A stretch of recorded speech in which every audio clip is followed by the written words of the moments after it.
Monsieur Gaudreault, la parole est à vous. Oui, alors merci beaucoup d'être ici pour cette présentation devant vous du projet de loi 73 créant l'inspecteur général. Je veux tout de suite, l'inspecteur général de Montréal, je veux tout de suite remercier et saluer Monsieur le maire de Montréal, Monsieur Denis Coderre.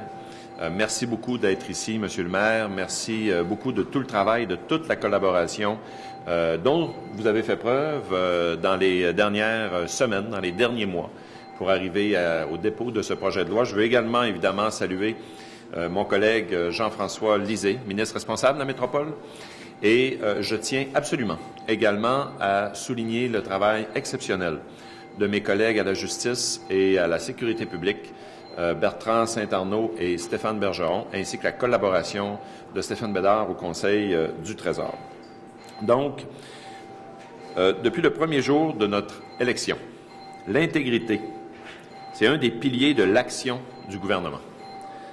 Le projet de loi 73, créant la fonction d'inspecteur général de la Ville de Montréal, vient réaffirmer notre volonté de prévenir la corruption et la collusion en créant pour notre métropole un outil supplémentaire qui va permettre de contrer le fléau. Le poste d'inspecteur général tel que nous le proposons sera doté de pouvoirs sans précédent dans le monde municipal. Nous faisons du droit nouveau avec la création de ce poste. C'est un nouveau chapitre dans la prévention de la corruption et de la collusion que nous souhaitons entamer. En effet, nous posons aujourd'hui un geste très fort à l'égard de la métropole et à qui nous proposons un puissant levier pour améliorer sa gouvernance. Cette mesure va venir par ailleurs compléter le travail des institutions qui œuvrent déjà en matière de lutte à la corruption et qui ont fait leurs preuves, par exemple l'UPAC. J'ai collaboré avec plusieurs collègues, comme je le disais tout à l'heure, mon collègue de la métropole, mes collègues également de la sécurité publique, de la justice, afin d'en arriver à proposer une solution. Et je suis fier aujourd'hui de présenter un projet de loi efficace, audacieux, qui répond aux demandes de la Ville de Montréal. S'il est adopté, ce projet de loi donnera donc naissance à la fonction d'inspecteur général à la Ville de Montréal. Cette instance va renforcer considérablement la capacité de la Ville à contrer les agissements répréhensibles dont elle pourrait être victime en matière contractuelle. Plus précisément, le mandat de l'inspecteur général sera notamment surveiller la passation et l'exécution des contrats de la Ville et des organismes qui lui sont reliés.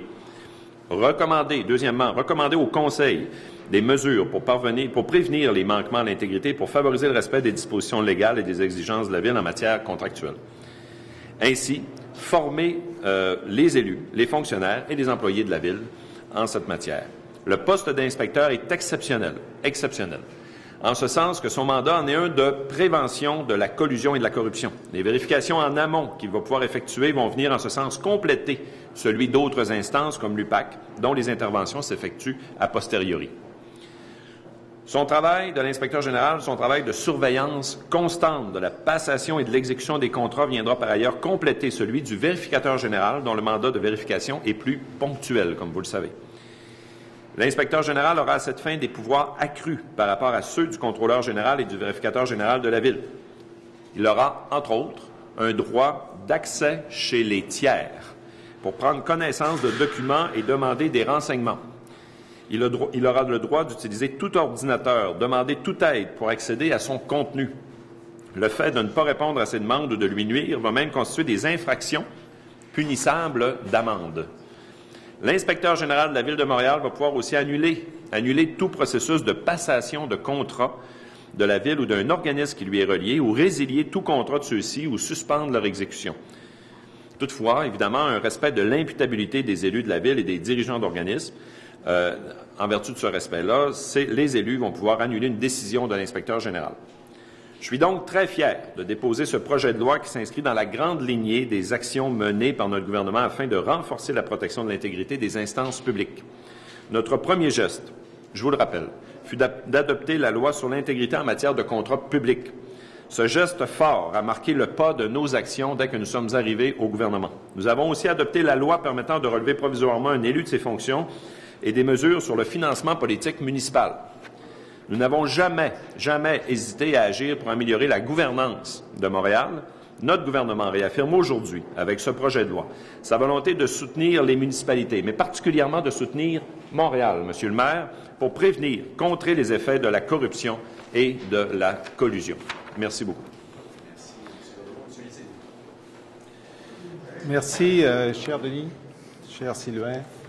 Aujourd'hui, qu'est-ce qu'on est en train de montrer aux Québécois et aux Montréalais? C'est d'abord un signe de respect.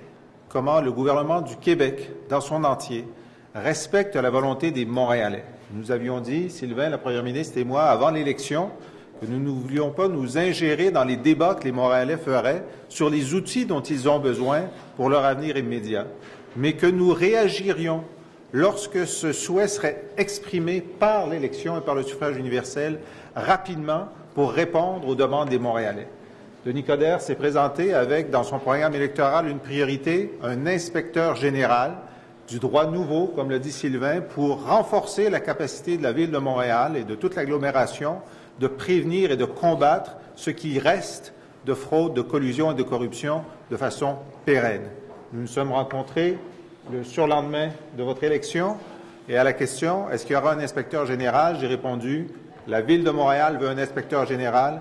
La Ville de Montréal aura un inspecteur général. » Monsieur Coderre voulait 100 jours. C'était difficile 100 jours parce que je peux bien croire que lui n'a pas pris de vacances de Noël, mais dans le temps parlementaire qui nous était disponible, il y avait très peu de jours parlementaires.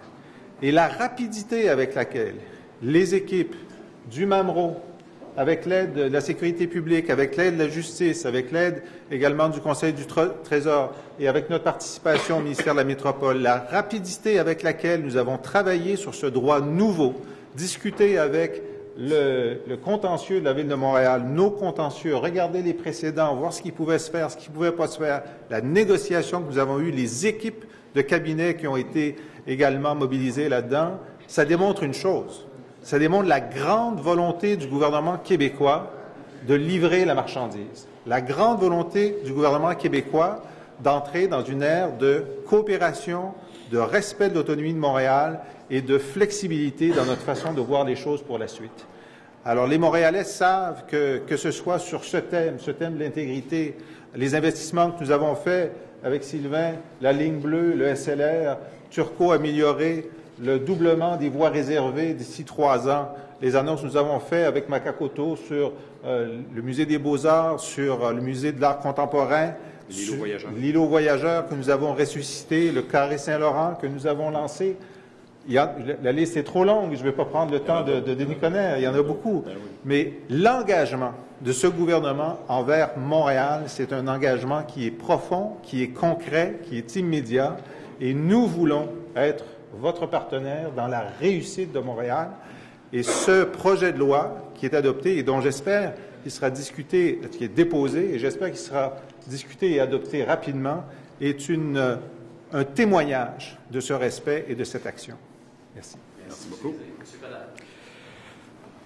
Alors, M. Sylvain Gaudreault, cher Sylvain, ministre des Affaires municipales des régions de l'occupation du territoire et ministre des Transports, M. Jean-François Lisée, cher Jean-François, ministre des Relations internationales de la francophonie et du commerce extérieur, président du comité ministériel de la région métropolitaine et ministre responsable de la région de Montréal. Ça fait une grosse carte d'affaires, ça. Mesdames et messieurs, c'est un grand moment aujourd'hui pour Montréal. On livre la marchandise. Je voudrais d'abord remercier la première ministre du Québec, Mme Pauline Marois, ainsi que les ministres Sylvain et Jean-François, mais également Stéphane Bergeron, Bertrand Saint-Arnaud et Stéphane Bédard. C'était un travail de tout instant. Tout le monde a mis l'épaule à la roue et tout le monde a livré la marchandise. Et s'il n'y avait pas eu cette collaboration, s'il n'y avait pas eu cette volonté de réussir ensemble cette première, je ne serais pas ici devant vous. Et puis, je pense qu'il faut envoyer un message clair. On vous remercie. Par ce projet de loi, le gouvernement du Québec démontre qu'il est un partenaire de premier plan de Montréal et que la prévention de la collusion et de la corruption lui tient à cœur tout autant qu'à nous. De tous les engagements que mon équipe et moi avons pris durant la campagne électorale municipale, celui de créer le poste d'inspecteur général est certainement le plus attendu et le plus pressant. La lutte à la corruption et à la collusion est la préoccupation numéro 1 des Montréalais. Nous nous devons d'y répondre avec les moyens appropriés. Des événements scandaleux mis à jour par la Commission Charbonneau ne doivent plus jamais se reproduire. Les Montréalais ont été choqués et ils ont maintenant besoin d'avoir l'assurance que les pratiques obscures ne pourront plus s'infiltrer dans les mécanismes d'appel d'offres et d'attribution de contrats. C'est pourquoi je me suis engagé auprès des Montréalais à ce que le poste d'inspecteur général soit créé à l'intérieur des 100 premiers jours de mon mandat à la mairie pour que par la suite, on puisse passer à un autre chapitre et se consacrer entièrement à l'émancipation de la métropole et à son développement économique et social. Déjà, là, pour l'inspecteur général, dans le budget que nous avons déposé il y a 2 semaines, un montant de 5 millions de dollars est prévu pour la création et le fonctionnement de l'unité dédiée à l'inspecteur général. C'est vous dire tout le sérieux que nous accordons à cette initiative. L'inspecteur général jouera un rôle essentiel pour assurer l'intégrité au sein de l'administration montréalaise. Officier indépendant, nommé pour un mandat de 5 ans, non renouvelable, il relèvera du conseil municipal, ce qui garantit son indépendance. Le mandat de l'inspecteur général en sera un de prévention, de coercition et de dissuasion. Ça va lui permettre de détecter les stratagèmes frauduleux avant que ceux-ci ne s'installent dans l'appareil administratif. Et contrairement à ce qu'on a écrit, on est pleinement satisfait et on a eu exactement ce qu'on voulait. Il aura la capacité d'intervenir chez les soumissionnaires, les entrepreneurs, les sous-contractants, bref, tous ceux qui ont des relations contractuelles avec la Ville. Tout ce qui va toucher la politique d'achat, que ce soit ceux qui ont obtenu le contrat ou ceux qui veulent l'avoir, on va avoir cette capacité d'aller au fond des choses et de faire une enquête en profondeur dans tout le processus. Il pourra rencontrer à sa demande, exiger des documents et des peines seront prévues pour le manque de collaboration et pour l'entrave à ces démarches. Il pourra également exercer son mandat auprès des élus, des fonctionnaires et même auprès du maire et de son personnel politique. On parle non seulement d'un changement de droit, mais d'un changement de culture profond dans la façon de faire à la Ville. Un tel poste sera une première au Canada. Inspiré d'une pratique anglo-saxonne, la fonction d'inspecteur général a fait ses preuves au Royaume-Uni et aux États-Unis, tant au niveau du gouvernement fédéral qu'au niveau des grandes métropoles américaines. La création du poste d'inspecteur général représente un ajout important dans l'arsenal dont nous disposons pour mener une lutte efficace à la collusion et à la corruption. Ainsi, et vous comprenez pourquoi on avait fait cette annonce auparavant, l'escouade de protection de l'intégrité municipale EPIM, que nous venons d'intégrer à l'UPAC, sera chargée des dossiers criminels, tandis que l'inspecteur général, lui, va s'occuper des affaires reliées à l'administration municipale et à l'attribution des contrats qu'il pourra suspendre et même résilier. Le dépôt du projet de loi modifiant la Charte de la Ville de Montréal et autorisant la création du poste d'inspecteur général est la première étape d'un processus qui, je l'espère, sera rapide. J'ai eu des discussions avec les chefs des différents partis d'opposition à l'Assemblée nationale et j'ai senti beaucoup d'ouverture de leur part, d'ailleurs on l'a entendu en Chambre, pour que ce projet de loi soit adopté le plus tôt possible. Grâce à l'aide de vous tous, Montréal disposera des outils nécessaires pour se protéger des abus qui lui ont tant nui au cours des dernières années. I think it's a great moment for Montreal. I'd like to thank the Premier, all the ministers like Jean-François and Sylvain who took part and delivered the goods. We've been saying since day one that we need a full partnership from the government of Quebec in respect of its metropolis, and they deliver it. So I'd like to thank them very much. We have not only a new way, but we have a new kind of culture inside of our metropolis, and it will be an inspiration for all. And I think that at different level, at the municipal level, no matter from Quebec or from other provinces, we will be able to apply it everywhere. So that new tool, that new independent tool, will be a key to fight against corruption. It's an awareness tool at the same time. It's good for prevention. It will have some specific power to make sure that we will be at the core of the problem. It's not just a matter of a contract. It's a matter also to identify the system itself. So we will be able to surround the problem and solve it. Alors, je vous remercie beaucoup, messieurs, de cette attention. Les Montréalais vous remercient. C'est un grand moment pour Montréal. C'est un grand moment pour la lutte contre la corruption. Je sais que beaucoup d'entre vous ont travaillé très fort. Je remercie également mon personnel et le personnel du contentieux à la Ville de Montréal. When there's a will, there's a way. Alors, quand Montréal et Québec s'entendent, on peut réaliser de grandes choses. Merci beaucoup. Merci, M. Coderre. Période de questions. Une question, une question va débuter par M. Lessard, La Presse. Oui, une question pour M. Gaudreau, M. Coderre. Il faudrait qu'au début, la Ville souhaitait que cet inspecteur général ait les mêmes pouvoirs qu'un président de commission d'enquête en exercice, donc des pouvoirs de coercition auprès de témoins, débordant, on pourrait aller chercher des tiers, débordant ceux qui ont une relation contractuelle avec la Ville. Au début, la demande de Montréal était plus large que ce que les pouvoirs accordés aux commissions. Je pense que nous avons une formule tout à fait consensuelle, adéquate, innovatrice, adaptée également à la réalité du Québec. Il faut bien comprendre que nous avons présentement en matière criminelle une institution au Québec qui est très importante qui s'appelle l'UPAC. Et comme je le disais tout à l'heure, comme le maire et comme mon collègue Jean-François l'a répété, nous faisons du droit nouveau. Et nous avons réellement adapté le poste de l'inspecteur général à cette réalité du Québec. Autrement dit, vous savez, tout ça s'inscrit dans une logique, là. Comme le disait M. le maire tout à l'heure, on a intégré les PIM à l'intérieur de l'UPAC. Vous vous souvenez de cette annonce il y a quelques semaines. Maintenant, nous annonçons l'inspecteur général et les compétences de l'inspecteur général se terminent là où les compétences de l'UPAC commencent. Alors, c'est très important. La question était, sans égard au bien fondé du compromis trouvé, qu'à l'origine, Montréal voulait un inspecteur être doté de plus larges pouvoirs que ce qui a été défini aujourd'hui. Vous savez que l'inspecteur général, dans le projet de loi 73, a des pouvoirs très importants, inédits, pouvoir d'entrer chez des tiers, pouvoir d'entrer chez des contractuels, pouvoir d'entrer dans des bureaux, aller dans les ordinateurs, et s'il n'y a pas la collaboration souhaitée, il y a même des dispositions pénales. Alors, ce sont des pouvoirs extrêmement importants et qui apparaissent dans la loi.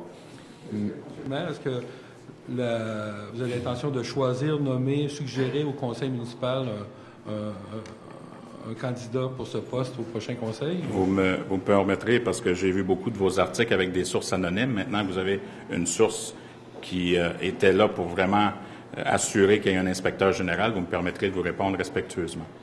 Vous parlez qu'il n'y a pas de pouvoir de coercition. Il y a un pouvoir de coercition. Vous savez, quand on regarde l'ensemble, c'est pas juste la loi 73. Il y a une loi des cités et villes également qui existe. Alors, on a déjà parlé de boîte à outils. C'est une boîte à outils. Et on a tous les outils nécessaires pour pouvoir enrayer cette corruption. Donc, il y a un pouvoir de dissuasion, il y a un pouvoir de prévention, il y a un pouvoir de coercition. Il y a des amendes qui peuvent aller au niveau des personnes morales jusqu'à 250 000 $. Et s'il y a une récidive, on peut même doubler. Donc, c'est pas rien, là. Alors, vous avez maintenant un inspecteur qui a des dents. C'est pas juste une fonction, là. Il y a des dents. Il va être en charge de tout ce qui touche le système de contrat, tout ce qui touche la politique d'achat au niveau de la Ville de Montréal. Et non seulement il va aller après la personne ou l'entreprise, mais il peut aussi regarder au niveau des sous-contractants. On peut parler en termes des services professionnels. On parle des tiers. Donc, c'est large, là. C'est pas juste une personne. Non. Il peut aller au fond des choses. Il peut même rentrer dans mon bureau puis de voir s'il y a des vieux disques durs qui traînent des anciennes administrations, s'il y a des choses qu'on peut trouver là-dedans. Donc, cette capacité-là est unique.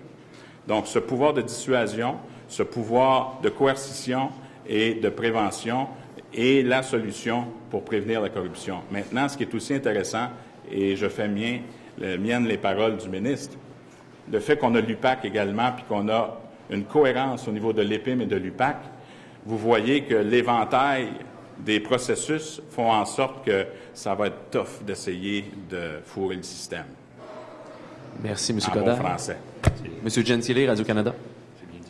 Bonjour, M. le maire. Dites-moi, au niveau de la nomination, je ne sais pas si vous pouvez revenir là-dessus. Qui va nommer et est-ce que vous aurez besoin de l'accord ou de l'appui de Projet Montréal là-dedans? Ben, écoutez, quand on parle du 2/3, c'est normal. J'ai une liste, il y a beaucoup de gens. Il peut y avoir toutes sortes de noms qui circulent pour l'instant, mais moi, je vais consulter. J'ai déjà parlé avec le chef d'opposition, M. Bergeron.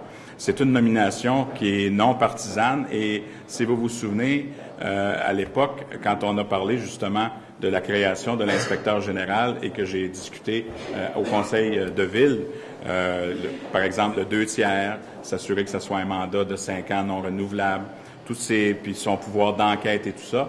J'ai eu une extraordinaire collaboration avec M. Bergeron et d'ailleurs, je quitte après la conférence de presse justement pour discuter des prochaines étapes avec le chef d'opposition.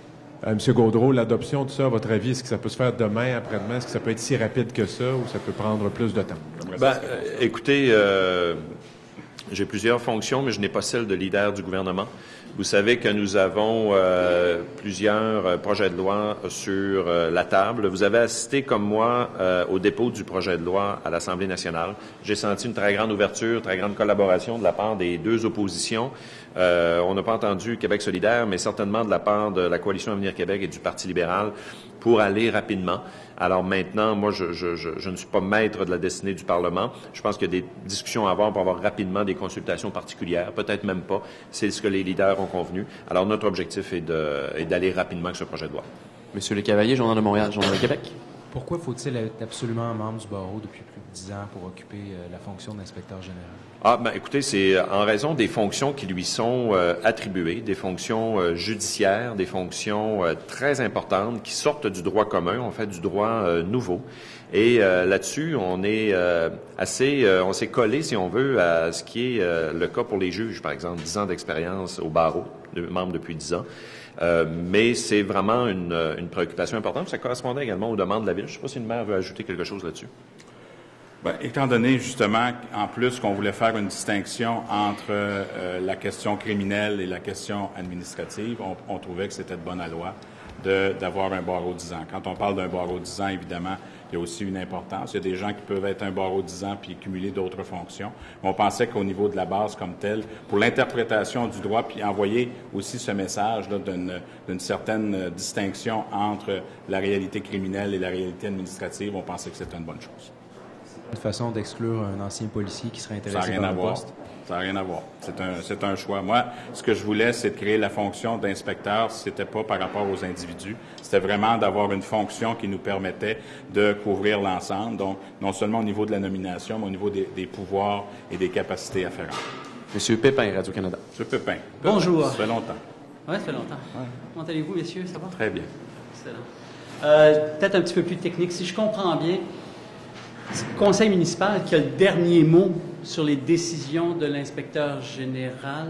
C'est-à-dire, c'est comme une clause non-obstant. C'est comme une clause dérogatoire. C'est exceptionnel. On est élu, on a l'imputabilité, mais on a aussi à assumer politiquement ce geste. Alors, s'il y avait des cas extrêmes, par exemple, et qu'on n'est vraiment pas d'accord pour toutes sortes de raisons, il faut assumer politiquement le geste, et à ce moment-là, on peut l'appliquer. Mais entre vous et moi, ça va être très, très exceptionnel. Pour ce qui est de l'annulation des contrats par l'inspecteur général, je pense, si je comprends bien, là, vous comprendrez que j'ai lu rapidement le projet de loi. Il semble y avoir 2 conditions qui doivent être remplies pour qu'on annule un contrat. Et là, on parle de non-respect d'une des exigences du document d'appel d'offres et l'autre, la gravité des manquements constatés. Ce que j'essaie, parce qu'ici, en termes de collusion, tout ça, donc, évidemment, on s'est retrouvé dans certains cas avec des appels d'offres truqués. Donc, ces appels d'offres truqués, est-ce qu'on peut vraiment ici identifier, est-ce que l'inspecteur général a la marge pour identifier, dénoncer et prenez la distinction entre ce que le contrôleur général pouvait faire à l'époque et ce que l'inspecteur général va faire. Le contrôleur général, sur le plan administratif, regardait de façon ponctuelle une situation, un contrat. L'inspecteur général va avoir une position de recul et va avoir une approche beaucoup plus macro qui va être en mesure d'analyser les tendances, d'analyser le système et de voir si effectivement il n'y a pas collusion ou il n'y a pas corruption. Alors, cette personne-là va avoir aussi une équipe, va pouvoir travailler, il va avoir son propre bureau d'enquête. On va colliger également l'information. On va savoir un petit peu ce qui se passe sur le terrain. Puis à la lumière, cette personne-là peut voir s'il y a eu possibilité ou collusion ou corruption. L'autre élément, c'est que c'est sûr que l'inspecteur général, avec sa venue, On va changer aussi la façon d'écrire les contrats. Quand il va la façon d'écrire les appels d'offres, il va avoir spécifiquement à l'intérieur des clauses des choses bien claires pour que l'inspecteur général puisse appliquer sa grille d'analyse par la suite. Mais c'est une approche beaucoup plus de recul. Cette personne-là est là pour aussi identifier des systèmes. C'est pas juste de façon ponctuelle pour un contrat, mais il va être en mesure aussi d'analyser, de voir les tendances, de voir l'ensemble des dossiers. Je sais pas, moi, au niveau des trottoirs, tout ce qui s'est passé dans les 10 dernières années. Puis il y a toujours des signes, il y a toujours des traces à un moment donné. Il va être en mesure de connaître et de comprendre l'ensemble des entrepreneurs et, par sa collaboration aussi avec l'ensemble des joueurs, de pouvoir identifier plus adéquatement, à cause de cette capacité de recul, de voir si quelqu'un essaie de berner le système.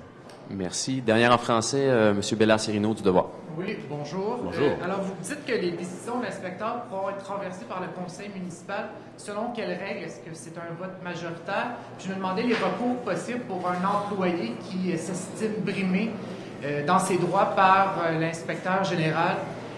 Il y a le droit commun afférent par rapport à si quelqu'un se sent brimé par ça, mais aujourd'hui, le message qu'on envoie, c'est que on a une personne indépendante qui ne dépend ni du directeur général ni du maire, qui va avoir son propre département d'enquête, va avoir son propre personnel pour pouvoir aller au fond des choses et arriver, c'est pas juste une recommandation, à résilier et à agir sur une situation. Maintenant, s'il y a des réalités de droit commun, le droit existe puis il va pouvoir se faire protéger. Moi, je pense que faut pas tiquer sur, puis c'est normal. On a une clause non absent dans les chartes des droits. On l'utilise pas tout le temps, mais il y a un prix politique à payer. Exact. Alors, on l'assume. Puis ça, c'est la démocratie. Si on est élu, gouverner, c'est choisir. Mais il faut expliquer à la population, à ce moment-là, pourquoi on prend telle ou telle décision, puis on en paie le prix. Mais ça enlève en rien le travail que l'inspecteur va faire en profondeur pour assurer justement qu'il protège l'intérêt des Montréalais et l'intérêt de la ville.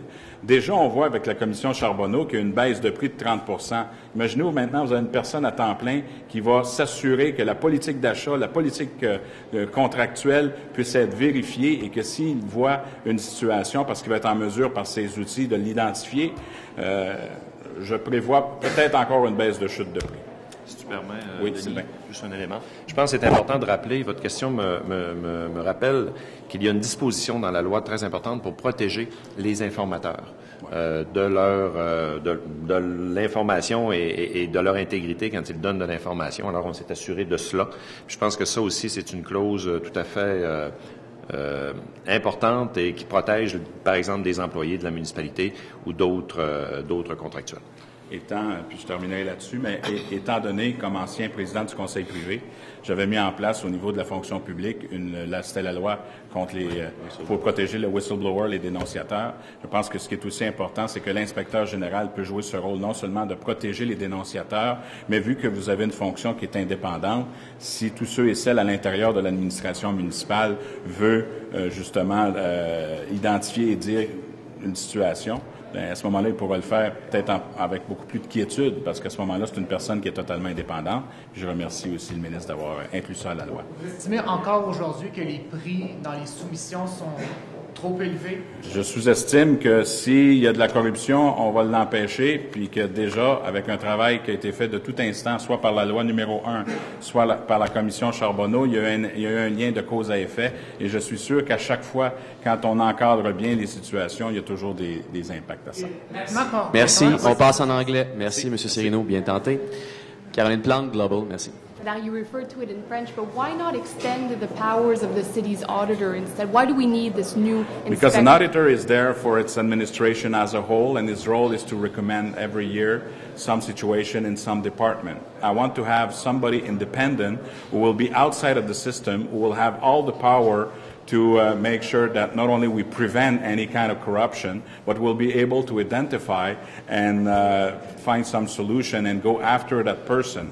If we believe that there's some criminal action, well, it will be able, and that's why we were coherent with the EPIM and UPAC, it will be able to transfer it. So it's like an independent body to an independent police who's taking care of our system. I think it's a great guideline of protection for our population. If I may, can I hear you on the province's $15 million plan to widen Avenue Saint-Charles in Vaudreuil? Are you concerned that more people will take their cars to drive onto the island? Now you're asking another question that has nothing to do with Inspector General. Yes. Exactly. But are you concerned that more people will... So repeat it, please, because yes. I just learned you want to enlarge some street now. Okay, I didn't feel any corruption with that one. The province, the province has a $15 million plan to widen Avenue Saint-Charles in Vaudreuil. Are you concerned that more people will take their cars to drive onto the island and create, instead of using public transit, let's say? The car is not the enemy. I'm quoting him, and I agree with what I've said that myself. So it's not the car versus the other. We have a new mobility, sustainable mobility national strategy. As the president of the Communauté Métropolitaine de Montréal, I want to make sure that we invest more in also in collective transport, but in a coherent way. I salute the transfer of the money from the infrastructure to collective transport because it was a necessity. But I think that we have to stop to think that the car is an enemy. We want to make sure that with the aménagement, we're providing a policy where it's a cocktail of transport, which include all the kind of transportation. But we will be there to make sure that we have more collective transport, not only in Montreal, but in the overall Greater Montreal area. Merci. Can you respond to that, please? Mr. Gaudreau, can you Merci, Caroline. We're focused on the great news that you're missing today. Dernière en anglais, Madame Montgomery, s'il vous plaît. Merci. Yes. Mr. Coderre, you had been mentioning that this is an Inspector General that will have teeth. Can you explain a little bit what those teeth are, what kind of powers? Well, the power to resiliate a contract, the power of inquiry, the fact that he have also the capacity to impose some fines, the fact that he can identify and go not only after the contractor but also the subcontractor, and he can go through all the process and even ask for the people, some who try to get the contracts too. He will be able to go after even the bureaucrats, the official, and the elected bodies. So I think that it's not just a power of recommendation. If you think that there's something in the system, he will be able to suspend it or even stop it. So this is a first. And the fact that we have a new way of doing things, that's a new law, that's a new legislation, a new legal approach, a new culture to how to administrate a city. We find out because we have some proof in New York, Albuquerque, or Chicago, but the difference this time is that at that place, it's under the mayor. In my case, I said, no, I want to make it independent, totally independent. So that person will be under the city hall. And I think that's also providing another tool of another credibility to send a clear message that we're truly fighting against corruption. And I want to just be very obvious in my attempt to get you to repeat something that you said in French, but you were talking about the ability to So tell me what you want to know and I'll repeat it. You were talking about the ability to go into computers, to go into your own office, so I was hoping that you might be able to repeat some of that in English. Oh, you want to quote? Okay. What I've said in French, I said that when you have a person like the new Inspector General will have the capacity to go through all the hardwares, will be able to question even the mayor, will be able to suspend and stop not only a process or resiliate a contract by itself. I think that's a great news for Montrealers. We have the law number 1. The government of Quebec has been working truly hard on against corruption. We had the Charbonneau inquiry. Now we have specifically, because, down to earth, what does it mean? We have another tool. So we're sending that clear message of partnership between the government of Canada, who truly respect the metropolis and wants to work in partnership. Canada was yesterday. Sorry, Quebec. Did I say Canada? The bad budget from Canada was yesterday. Okay, yeah, I blew my fuse yesterday. Merci tout le monde. Bonne fin de journée. Merci. Sorry.